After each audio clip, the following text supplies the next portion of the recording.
What is going on, YouTube? We are back past the prop Wednesday edition. That means we're talking Thursday night football. First look for Sunday as well today. Join as always. Bye, my guy Stu. How you doing, man? I'm doing great. I can't complain. I mean, NFL's been treating us very well recently. So, obviously great sports time as well. MLB playoffs is going on. I know you've been crushing those bets as well. So it's just a good time of year. We got a lot of action on, high leverage action, right? It's not just like a regular MLB slate. All of these games are pretty awesome, are pretty fun. And then we finally have a good primetime game to talk about here. I mean, we've had a couple duds recently, but this is an exciting one. Two division rivals, obviously two very good teams with real long-term implications for the rest of the season. So I'm excited. Yeah, it should be a good game. I mean, just looking at the total and everything there, we're feeling pretty good about it. So I do like actually watching good primetime games. I feel like we've just been getting some shit ones, but obviously last profitable for us. So we'll definitely get right into that. We're joined by Prop Holiday, our guy over there. So make sure you guys go follow him if you haven't already. We got 20 of you guys in here in the first couple minutes, just kind of letting you guys trickle in here. But yeah, we have another fun one to talk about. We'll get rid of we'll talk about his here quick and get it out of the way, even though we don't really count it for our own here. Yeah, that was the one L of the show. But hey, after that, it was all sunshines and rainbows for us. I mean, Rashid Shaheed obviously doing what he does best, guys, catching the deep bomb, still has more of those checkdowns sprinkled in. It's a good combination, good for everything. Shout out Shaheed, forever underrated. Hopefully they keep giving us his lines under 50 yards. Yeah, dude. I mean, it's probably going to be like 20, right? This next game with what's-his-face, probably 20 yards total because I don't know if he's going to do much. Like anybody on the Saints team here for the next month. With what's-his-face, Henry, whatever his name is. So maybe Shaheed. I mean, we'll probably see Shaheed at like 21 receiving yards here. So I hope more rushing. I bet you he's going to go head-to-head, more rushing yards or receiving yards. I'd probably take rushing with how bad those throws were at the end of the game because, man, that was kind of gross. Yeah, I'm hoping we get Rattler, Spencer from, I thought I thought he's a little bit better than people gave him credit for compared to some of these other quarterbacks. So I don't know. We'll see. I think he could be interesting. Definitely better than Jake Haener. I mean, we don't need to see any more of that guy. So you're right, Shaheed. Definitely the value goes way down without Carr. Hopefully Carr gets back soon so the Saints offense doesn't, absolutely suck. Yes, sir. Yes, sir. We got Kelsey for me. First quarter cash. It was a nice first quarter cash for us. And, I mean, I don't know if I could have sweat less on this bet, too. I almost forgot it even happened because it was 0-0. I turned on the game because I was working. I turned on the game, and it's the sixth inning already, and it was 0-0. Derek Schoolball is a fucking man, dude. It's just – I have a hard time seeing them win this series when you really only have one starting pitcher. But, my God, is he a fucking beast, man. And the most impressive thing, I know I'm going to talk a little bit D-Gen analytics here. For a guy to be like 90% sinker, four-seam, and changeup is crazy, bro. To be getting that many swings and misses on that is just absurd. Everybody wants to talk about the sweepers, talk about those big hammer curveballs and stuff. But my God, this guy is just so good at just hiding the baseball, running up to 100 if he needs to, sitting 94 to 95, and then just blowing it past you, dude. He's so good. Such a fun guy to watch pitch.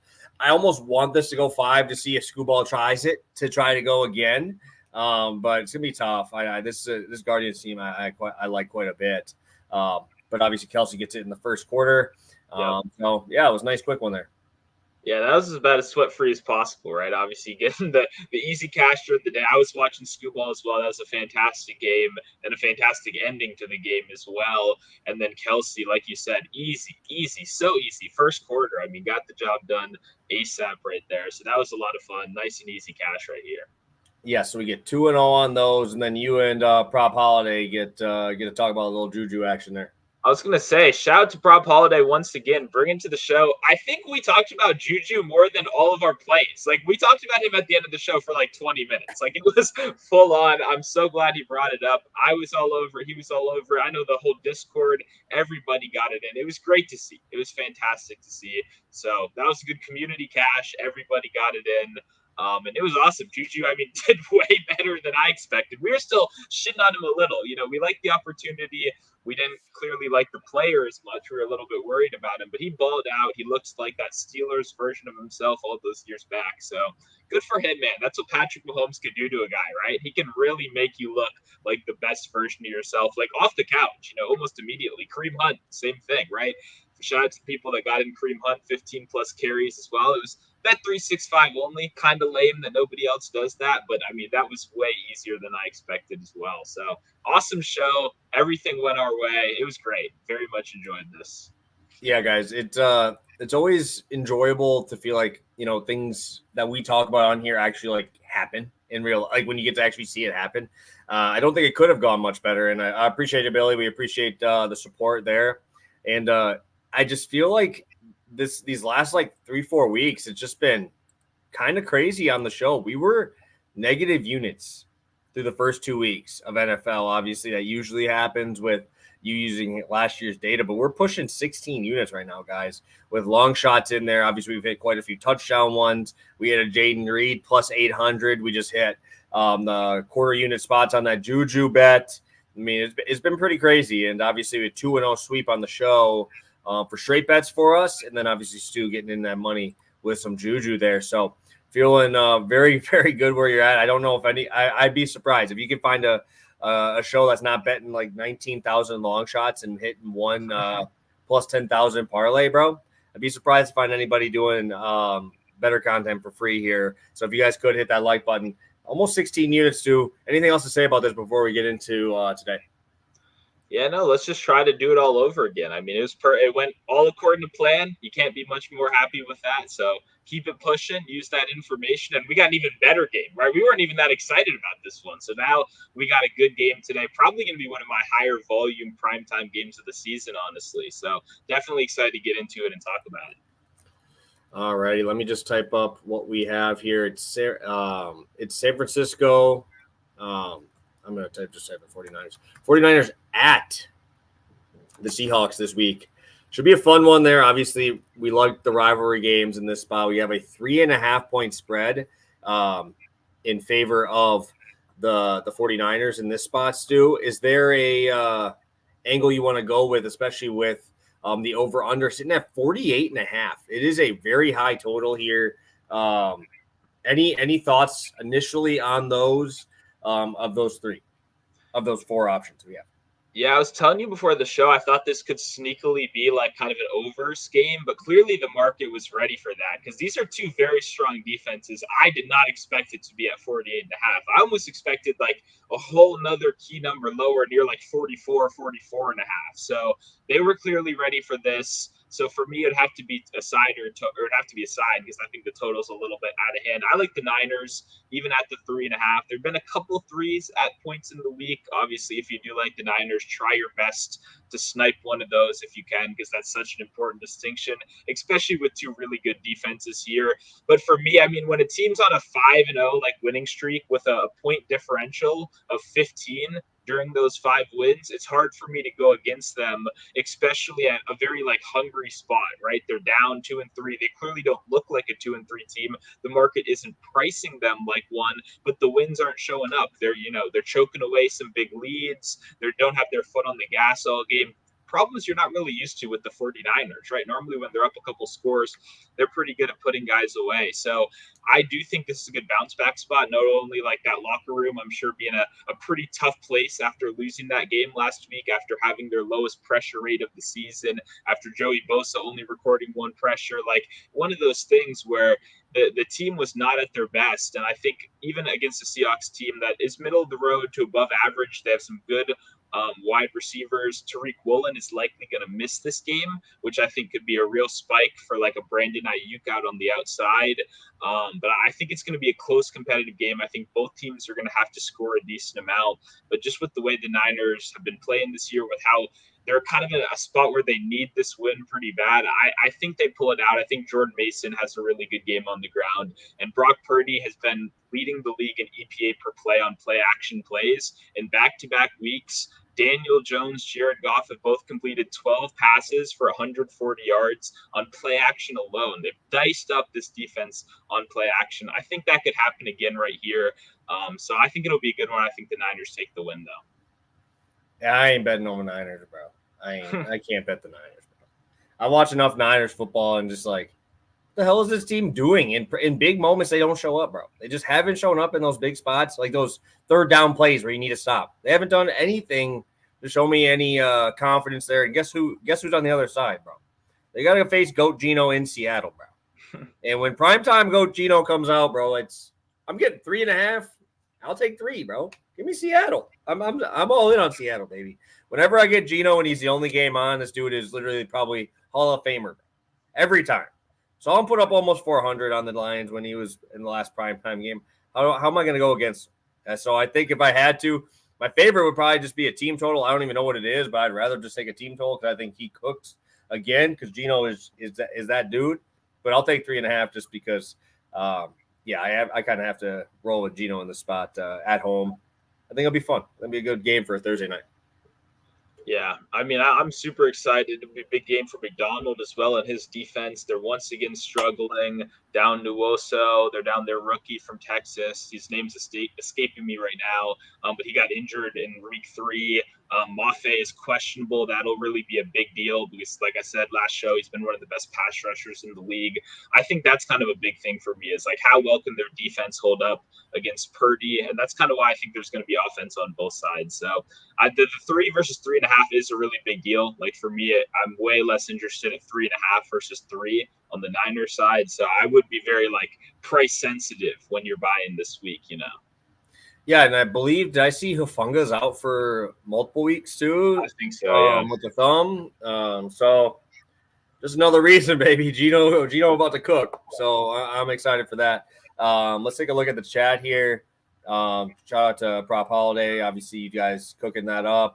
Yeah, it was good. So you want to say any thoughts on Debo? I know neither one of us have a bet on Debo, so I guess this would be kind of the time to talk about him before we get into our bets.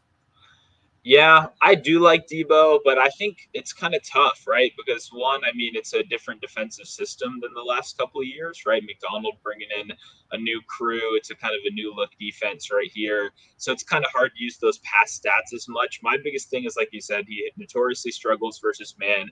Tariq Witherspoon, who's there, he does a lot more slot assignments, right? He's over the middle a lot more, while Woolen has been on the outside. I don't actually know what's going to happen now that Woolen is likely out. Like, is Tariq going to stay more in the slot, more over the middle? Because then he sees a lot more Debo, and then I don't want that matchup. But if he's on the outside, he sees Trey Brown, he sees the rookie, then I do want the matchup a little bit more. So it's really hard for me to say. I'm going to have to die. The beat reporters haven't given that information out yet because it's not confirmed that Woolen is going to be out.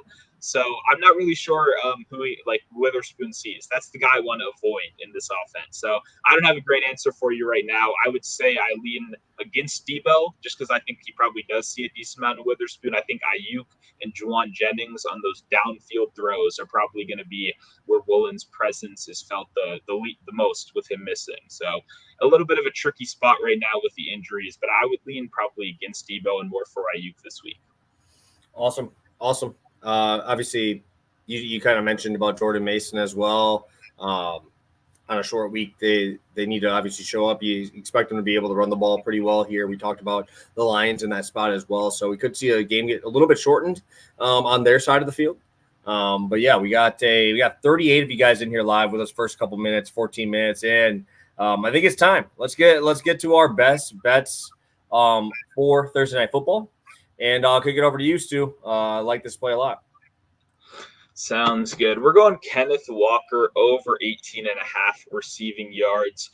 -110, pretty much across all of market right now. Very good price. One that I would not expect. I think by game time, this is probably sitting at 21.5. So I would suggest we get it in before it gets to that mark because under the radar, all offseason, Grubb and this new offensive committee talked about Kenneth Walker not only as a pure runner, but as a pass catcher, right? And for me, seeing a lot of coach speak like that is something good. You take note of it, but it's not something you actually really depend on super heavily, right? You want to take that with a grain of salt. For me, the usage speaks volume, right? So seeing him go out 2 catches, for 7 yards week 1, whatever, middle of the road, that's, average Kenneth Walker. And then he goes out with injury. Charbonnet comes in. Charbonnet, arguably a worse rusher, but obviously a better pass catcher.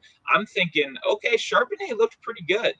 He might kind of hold on to that pass catching role. I was a little bit worried about it. I was thinking maybe that might be a little bit of a sell on Walker going forward. But in that first game, that was absolutely not the case. And all the things they were seemingly saying about Walker being involved in the pass game were shown not with their words, but with their actions, because he ran 30 routes versus Charbonnet's 15 routes in that first game back. Then we've seen that increase last week to, once again, an elite 30 routes versus Charbonnet's 13. So he's going to be out there a lot. We know that. He's obviously the workhorse running back on this team. They're going to need him on the ground. I think both teams are going to be running a decent amount. Both teams have had a lot of missed tackles problems over these last couple of weeks. In particular, the 49ers have led the league in missed tackles over the last 2 weeks, which is very uncharacteristic for this Shanahan unit and one that's not going to be appreciated. That's something that's going to help us with explosive plays, not only on the ground, but through the air right here. And once again, talking about talking about the defense on the other side, you got Lenore probably going to be in the slot on JSN. I think there's going to be some good opportunities for DK Metcalf downfield.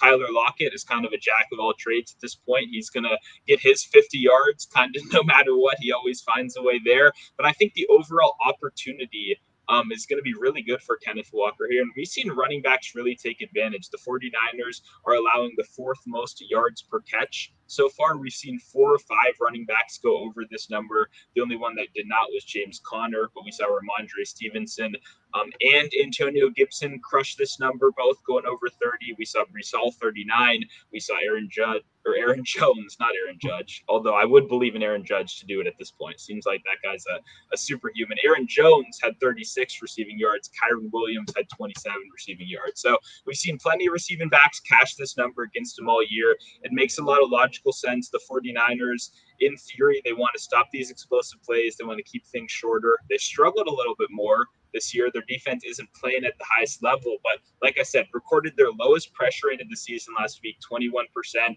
I have a hard time seeing that sitting very well in this locker room. They're one of the best defenses in the league, especially at that D line. They have been a strong unit all these years. They're a team that will blitz when they're not getting pressure organically. I think we could see that a little bit more this game. And I think that's just going to result in more dump downs for Kenneth Walker. And if they are giving up all these yards, if they are struggling with the tackling, with the explosive plays, then I think rather than going with receptions, which is already juiced to like minus 170 for 3 catches, then I'd rather just trust him in the yards department where I think he could break off a big play, because that's what Kenneth Walker does best, no matter where he is, whether it's on the ground or through the air. So I'm a big fan of Walker right here. I love seeing 30 routes in back-to-back games is a big deal. That's a lot of passing game involvement. Even after Charbonnet looked good in the air, that was kind of all the confidence I needed to pull the trigger. And now we get a good matchup where they're probably going to be trailing a little bit. They're 3.5-point underdogs. It should be a lot of opportunities for him to get all those dump downs. Yeah. I definitely like hearing that. Especially for my bet. Obviously, I'm going to talk about Geno here in a second, but yeah, I definitely like this spot. I looked at Geno's last few times facing off against these guys. Obviously, last time he played, I believe Walker was out in that game, and Charbonnet was the number 1 in that one, and that's a tough spot, obviously, for a rookie to be jumping into that spot. So he did miss it in his last outing there, but I do want to talk a little bit about that last time they played each other, just because, Hargrave went crazy in that game. Eric Armstead went crazy in that game. Like all these dudes that are gone now, right? We don't even see them anymore. I know Ward is questionable as well. Could not see him this week. But also, Kenneth Walker's been great in the passing game. Obviously, I thought Charbonnet was jumping right back in, bro. I honestly did think that. So that was on me. But I'm not that impressed with his defense right now. And then I look at the teams they've played so far, and obviously their numbers look fantastic, right, against the pass right now. If you look at San Francisco's numbers against the pass right now, they're pretty elite right now. And I look at these games, right? Let's take a look at these games that they've played and who they played it against, right? You got the Jets, who are I ain't got nothing else to say. I don't want to go down that rabbit hole. Fuck that team. That team sucks. First off, Sam Darnold hit it. right? Sam Darnold was, I think, the only one who hit it because Stafford threw the ball 25 times only in that game because they could just control the clock. And Jordan Mason just went crazy in that one, right? Then you get to face Jacoby Brissett. Like what? Antonio Gibson went for 70 receiving yards on you. And then Kyler Murray threw the ball 30 times, right? Gino's last 4 games, he's averaging over 40 pass attempts in these games, right? It's because they've been very, very good. You still got DK. You saw Jackson Smith and Jigba already take that step forward with Tyler Lockett kind of being a little bit limited early on. And you're already seeing now they got 3 dudes that can win one-on-one matchups here. And not even to mention that my boy Noah Fant, I know Stu hates him, but I love Noah Fant. The boy wins showdown tournaments. That boy wins showdown tournaments. You talked about Noah Fant 2 weeks ago, and then the same day, some random tight end nobody has ever heard of scored a touchdown for the Seahawks. So congrats on that. And then he caught a pass last week as well. I've never heard of the guy in my life. I bet on the preseason. I bet on college. Never heard of him before. That's the Noah Fant effect. He can make sure that you know of random guys you've never heard of while logging a 3 for 18 in the box. Oh, yeah. Come on. But even there, right? I mean, it's just a tight end that you get an opportunity to throw to. Like there's tight end sucks, bro. He could be the top 50% of tight end this year with how shitty it is. Probably is. I'm serious. I bet you fantasy point wise, he's probably up there because there is not Tucker Kraft in one game is now a top 10 tight end. Yeah. I hope you know that. Like he is actually a top 10 tight end now. That's a one game in scoring 28 fantasy points. So I digress. Tight end is just terrible this year, but still, Gino in these primetime games, I love playing him, especially when he's at home. And I like just the threat and the injuries on the back end, right? Hufanga, they haven't been getting pressure. Bosa had 2 sacks in his last game against Gino and putting pressure on him. And obviously, I think that San Francisco does get ahead in this game. So I do like that we're going to see the Gino effect, just chucking that ball around. And I don't want to bet on a receiver because I like all of them. I like the reception line, always on Njigba. I always like DK for the opportunity of a 50-yard catch because he could go up against 2 dudes and still get it, right? It's just there's so many options here. So I'm going to take 225 on Gino. Then I'm going with the Phillies today. It's backs against the wall here, buddy. It really is. And obviously, I think that this line is inflated with Jose Quintana absolutely just dicing the Brewers.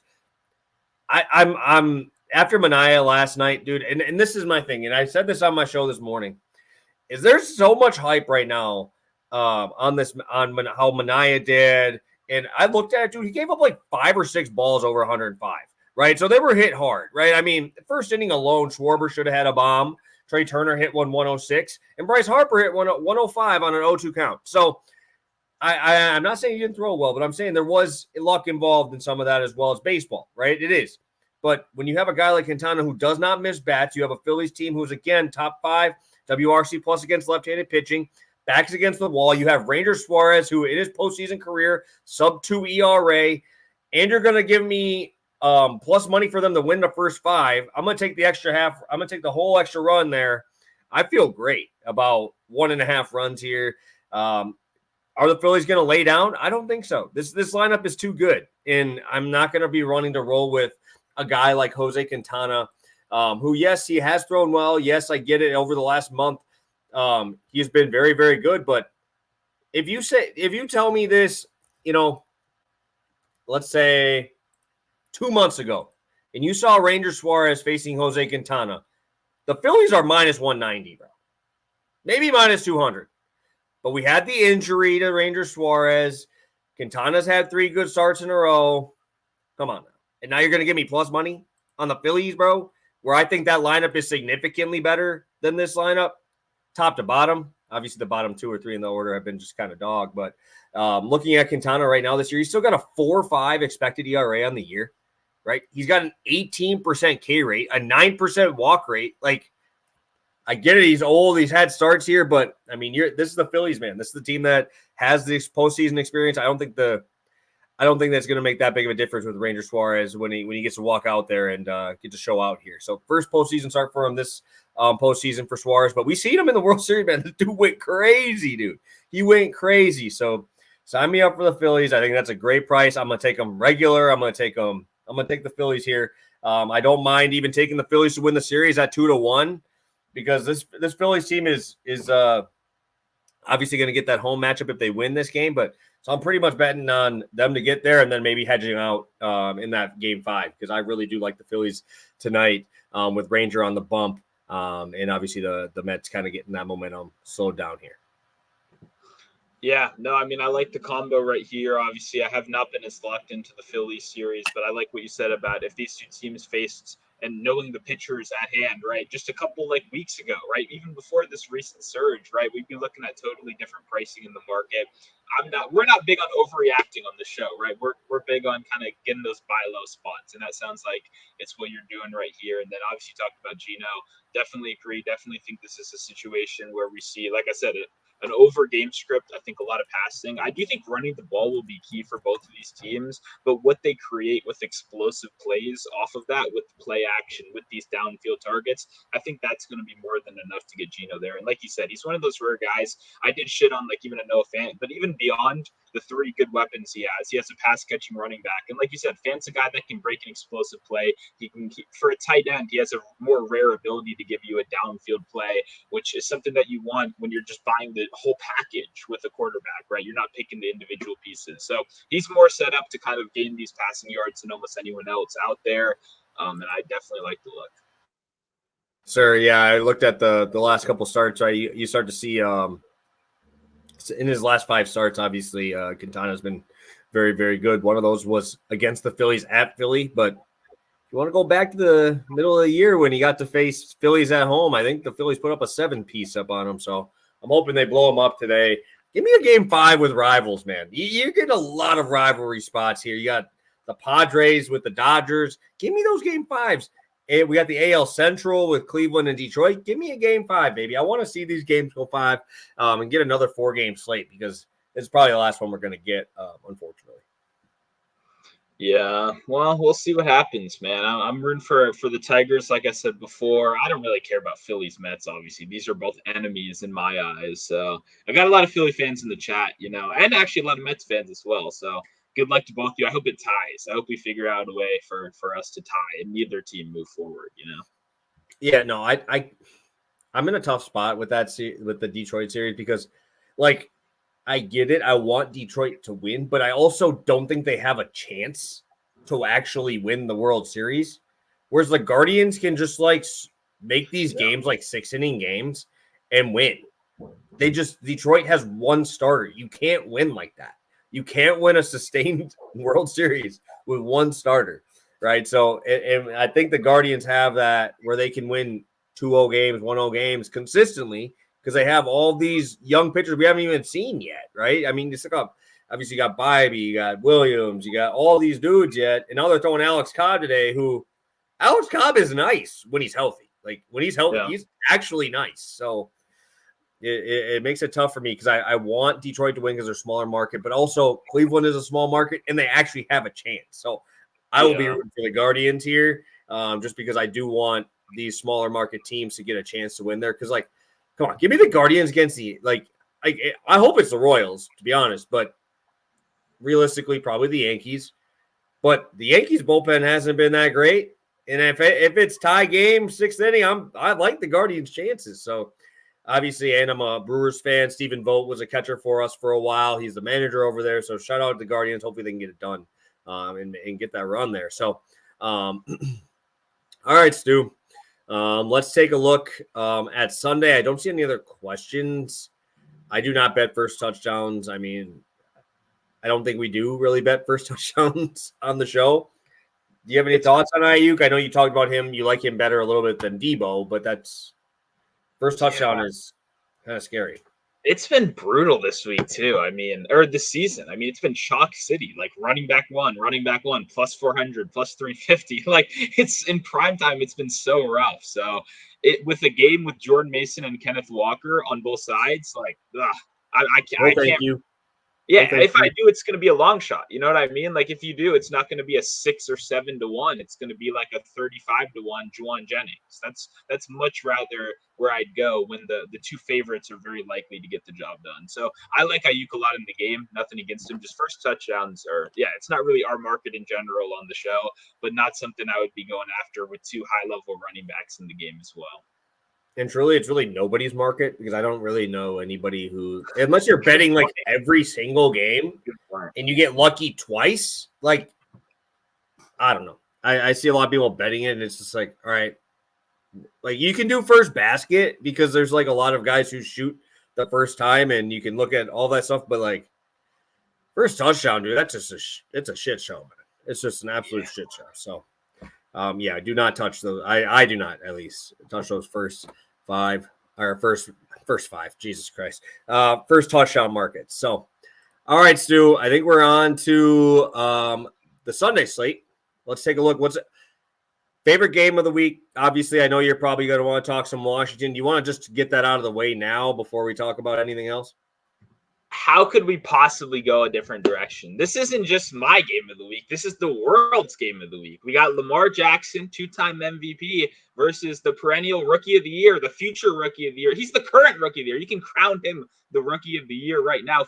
Possibly MVP contention. I'm just saying, if you like them to win this game, maybe you take a look at the MVP bet right now, because it's a totally different conversation if they win. It's a total, because all year long it's been fraud check. It's coming. Maybe it's the Browns defense, man coverage, Myles Garrett. Nope, that's not it. Like, there's an opportunity right here for this team to really improve their standing within the market if they take down the Ravens. I mean, man, I'm so excited for this game.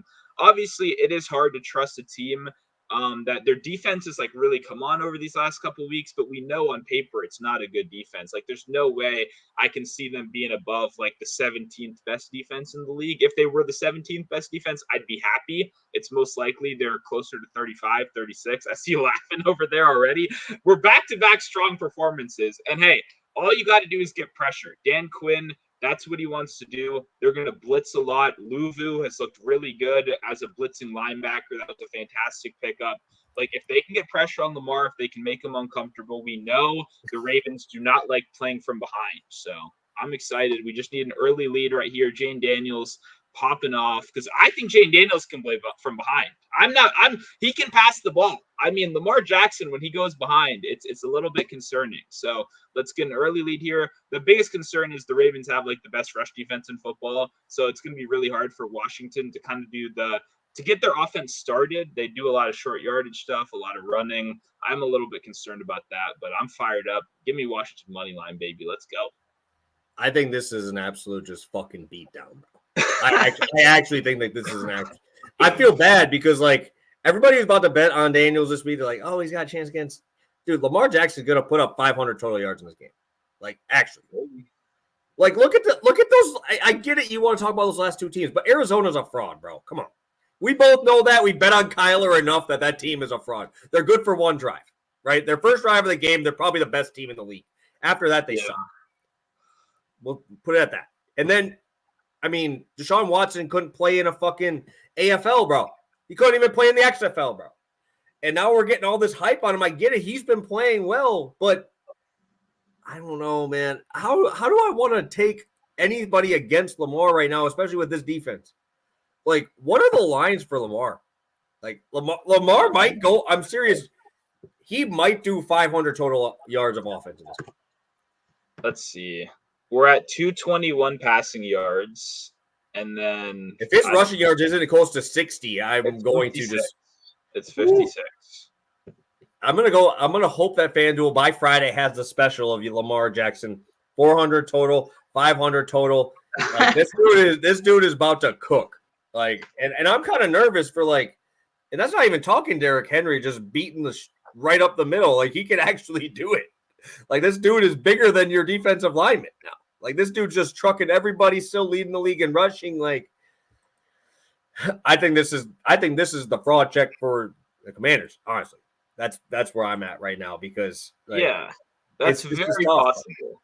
It's like, I mean, I know it's just really excited, but yeah, I know. I mean, you're also like they've played no real defenses so far this year, like really none at all. Like, nothing. I mean, the Browns are good, but they're so bad on offense. It's kind of the same as the Patriots. They have good players, but to be good, you need to be a threat on offense. Otherwise, all that good defense is kind of wasted when you're on the field for like more than half of the game. So that's the concern. Obviously, a real defense, but Yeah, I mean, I'm fired up over here.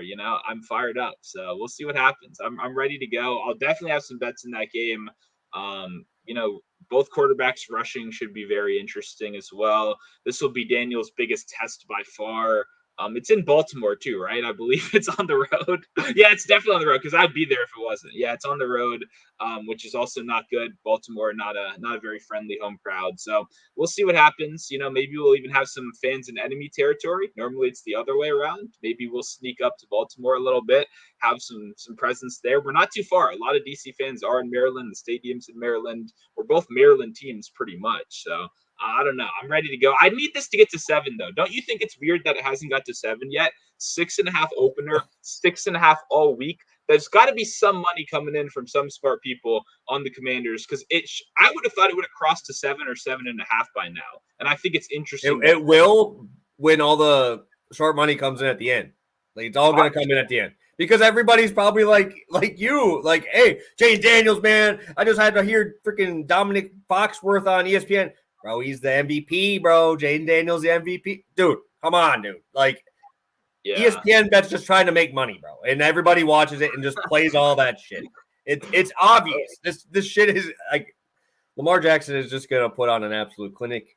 I looked at I didn't know the Commanders played the Giants, then played the Bengals, who can't stop anybody, and then you go down here, and then I bet you they probably had how many drives start inside, like on their opponent's side of the 50 against the Browns.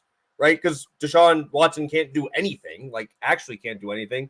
And do we just now remember that this defense made Baker Mayfield look like the greatest player of all time? Like Baker Mayfield went for 4 touchdowns, 300 on these guys in week 1. Like, now what are we going to do when Lamar Jackson is significantly better than him and they can run the football? The counter argument, though, was that the upside to Washington's defense would be you have a defensive coach, right? Cliff is all the offense, right? So a guy that is fully devoted to the defense right now with the most new pieces on a team of any team in the league, right? Washington came in and brought in a completely new unit. So it's not as cohesive it was before. You have a new coaching staff, a new system. I think that's something that you could naturally expect to slowly get better over the course of the season. The problem is, like I highlighted in week 1, the corner group is still the fucking worst in football. So like you can still throw all over these guys. I just think the rushing unit and the linebacker core going from the worst in football to like a middle of the road team will bring this Washington defense up. I think they'll end the year, like I said, like the 17th, 16th best defense. That's not a great thing, but if your offense can be this explosive, my biggest thing is it's the passing defense, it's the explosive plays, it's the downfield. The question is, can Lamar Jackson consistently take advantage of that when their game plan is going to be to run the ball all game? And I think they probably can run the ball all game, but I think that gives Washington a better chance at fighting this versus a team that can pass all over them. That would be my counter argument. But I will say I'm definitely very biased, and I would not say this is my first Washington happiness in like 10 years. You know what I mean? So I'm fired up over here. I don't mean to be, I'm not impartial in this situation. I'm rooting for my guys to go out there and win. So I would hope you're not betting the Commanders off of the things I'm saying right now. That would be, I want to give that caveat because you're right. I guess I should acknowledge a little bit more that, I'm fired up. I'm having fun. The boys are cruising right now. I can't bet against them. It's impossible. I physically can't do it, but I would not, hate on anyone else for betting on the Ravens. I mean, my thing is I looked at who they played, right? Look who they played. And then it's rough.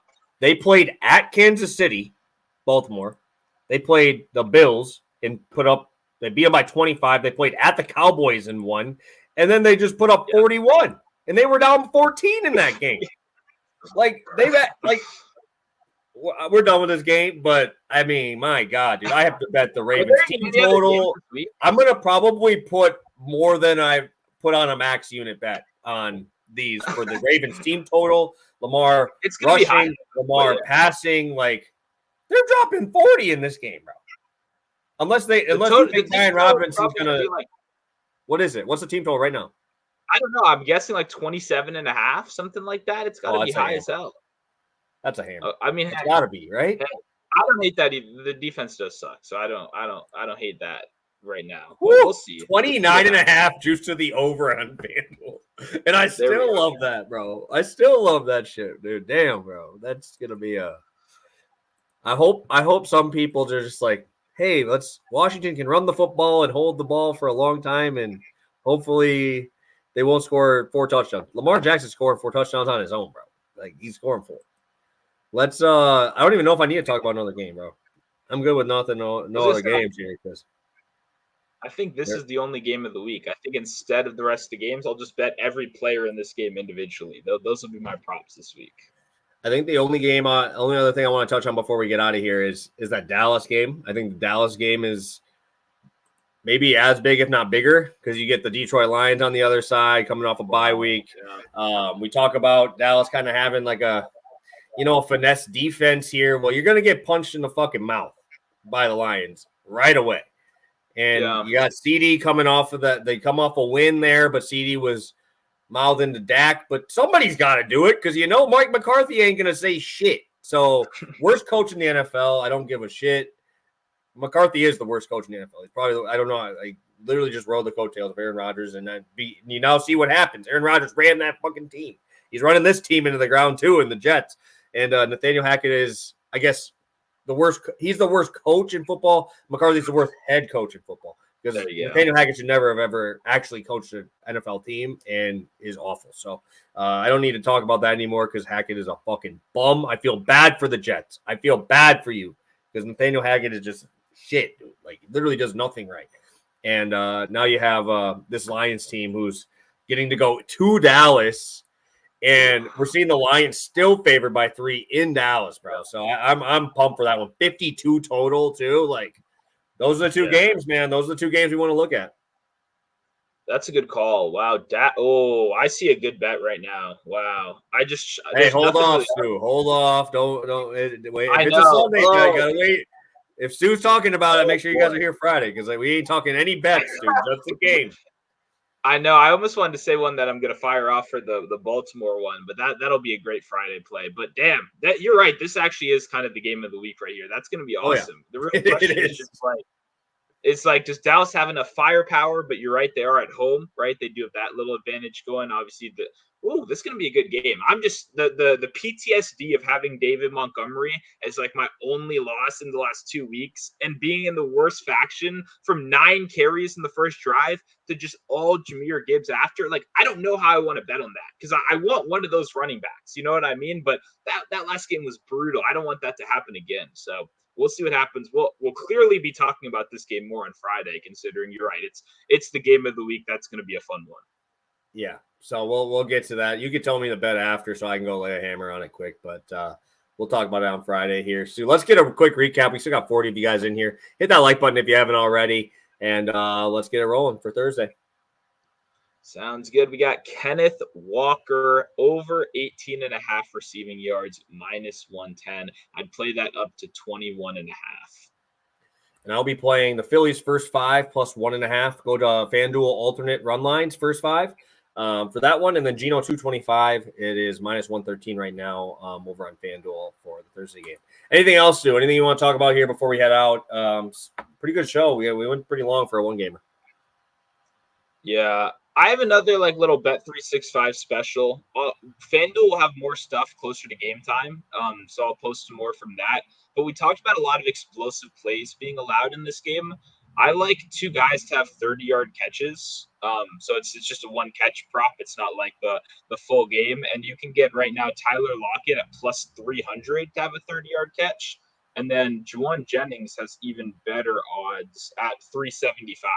So both of those guys I do think are worth a look. If you do a Bet 365, I know it's not widely available to everyone else. FanDuel normally does post this market closer to game time. I didn't have it when I checked before the show. But I like both those guys to have some deep plays. I think Ayuk as well. Just the odds are like +118 for Ayuk to have a 30-yard catch. It's not good, but getting +300 for some of the other guys working against backup corners with injuries on both sides, that is very, very tempting. Trey Brown got targeted heavy last week. Then they brought in the rookie. He got targeted heavy. I think both teams could really could have some downfield explosive plays. So I like both of those looks if you're looking for a couple sprinkles for Thursday Night Football. But I'll probably quote tweet this with something a little bit closer to game time tomorrow.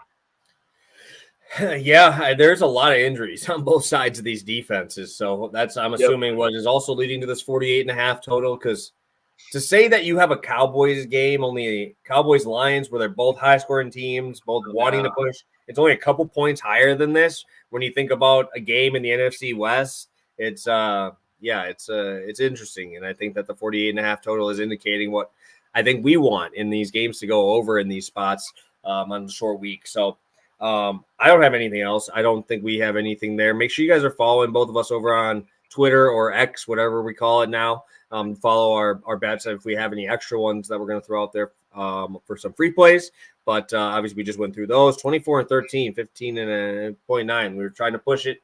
Hopefully, we can get closer to 20 here by the end of the week, which would be crazy for the first third of the season.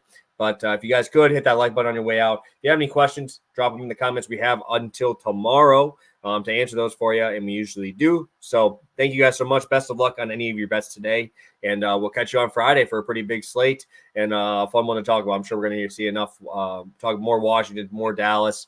Should be a good one. So thank you guys, and best of luck on all your bets for the rest of the week.